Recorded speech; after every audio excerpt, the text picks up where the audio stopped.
Hey guys, you're watching Matt the Musketeer, and today I have some different gameplay for you actually. This is Team Deathmatch on Operation Metro. I know, right? What? Does that even exist? What is that? It is not a game mode that I play often, but there was a reason for me playing this game mode, which I will get to later on. Now, to begin with, I was running around with the Assault class, as you can see here, with the AKM, and I was just beating people's asses down all over the place. But eventually, I did switch out to the Recon class, and the reason I switched out to the Recon class is because I wanted to play like a dickhead. Now, the reason for that is I was playing quite a lot of these game modes because I don't know, sometimes I log into Battlelog and I have, you know, all my presets of game modes and I just click join server, job done. But sometimes you just get the urge to just do something completely different, maybe only for a couple of minutes before you realise that's the reason I don't play those game modes, because I fucking hate them. But with this one I thought, you know what, I fancy a team deathmatch and I don't want to play on Noshot Canals, which is all everyone seems to play team deathmatch on. So I joined Operation Metro and I went ahead and played quite a few team deathmatches on this map. And I noticed that in every single game, it always came down to one team on the building on the left and one team on the building on the right. It just became a pitch battle between these two buildings. So I put my spawn beacon back there where you saw me put it in the middle of the street between these two buildings, so that no matter which building the enemy took up as their stronghold, I could just sneak on the back and take these guys out. Now, I was surprised myself at how effective this was, because the enemy in every single game played like sheep. They were determined to just rush back into that situation and get themselves back into that building and try and take the enemy out. They had no situational awareness of enemies like this.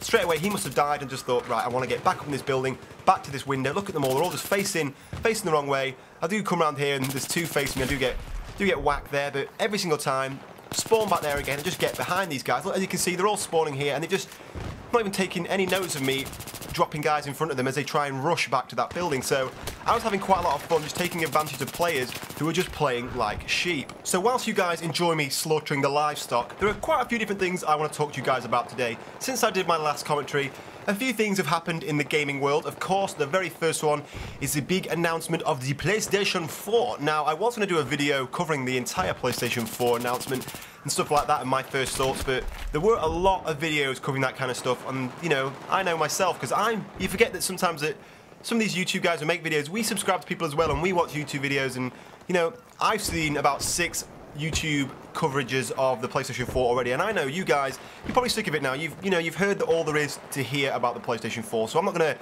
bore you guys with going over and repeating facts that have all been told 100 times already. But I will just tell you a little bit about my thoughts about the whole thing so far. Now, the biggest thing for me of the night was Killzone Shadowfall. Now, for any of you guys who have seen my gaming setup video will know that I do love Killzone. I have all the memorabilia on the wall behind me. I have all the games. In fact, after watching Killzone Shadowfall, I made me want to play Killzone 3 again. I looked for it and I realised I'd left it at my parents' house. So I went out at the weekend and bought Killzone 3 again and completed the entire co-op in the last 2 days with my friend. Any of you guys who have me on PSN might have seen me on Killzone 3 the last couple of days. We just completed the entire thing over the weekend. So I am very much ready for the Killzone Shadowfall release. It has whet my appetite for the Killzone franchise again. I really do enjoy that franchise. I enjoy the story, the graphics, and I do think it's very much different to anything else that's already out there. Other things that really impressed me on the night were definitely to do with the PlayStation 4 specs. 8GB of GDDR5 RAM is very, very impressive. They have definitely pulled that one out of the bag, and I heard that they kept that very top secret actually, so they had the jump over the Xbox. So I wouldn't be surprised if the Xbox doesn't have anywhere near that kind of specification and that kind of kit tooled up inside it. And I suppose the question you guys will be wanting me to answer is, will I be getting a PlayStation 4? And I can tell you already, I have pre-ordered one and the answer is yes. Now, I won't be going back to becoming a console gamer or anything like that, but I will be having a PlayStation 4. Things like Battlefield, I'll still be playing Battlefield 4 and any other online first-person shooter on the PC. But I want my PlayStation 4 for things like, you know, the future of the Dead Space series, maybe the future of the Uncharted series, and of course, games like Killzone, which only come out on the PlayStation. So, you know, I still enjoy my PlayStation. I still play on my PlayStation now for things like Dead Space. I played Hitman Absolution on my PlayStation. I do wish I got Assassin's Creed on my PlayStation. I think, you know, certain games are actually better on console. Kind of cinematic games that have a good storyline, I always prefer on console. But things like Battlefield, I think I will be sticking with the PC. Now, of course, there was hope that Battlefield 4 was going to be teased at the PlayStation 4 announcement, and that came from the tweet from the CEO of GameStop, which I actually did retweet. Now, if any of you guys don't have me on Twitter, feel free and go and add me on Twitter. The link is in the description below. I do like hanging out with you guys. I try and respond to all of your tweets. So, you know, come and chill out with me on Twitter. Now, the good thing we've got to remember is they haven't actually shown the PlayStation 4 yet, so there is still opportunity, and I hope there is still going to be a kind of second stage to this PlayStation announcement. So hopefully, maybe at the next part of the PlayStation 4 announcement, when they show the console, we might see some other games as well. I assume we would, and maybe Battlefield 4, maybe one of those games. We can only hope. That'd be pretty cool if it was. Now, in other news, we are ever so close now to the final DLC for Battlefield 3, the Endgame DLC. Now, for me, this brings some mixed emotions, actually, because obviously I love Battlefield 3, and I'm always excited for new maps, new assignments, and new game modes. But at the same time, this is the final DLC for Battlefield 3, or at least the final DLC that we know about.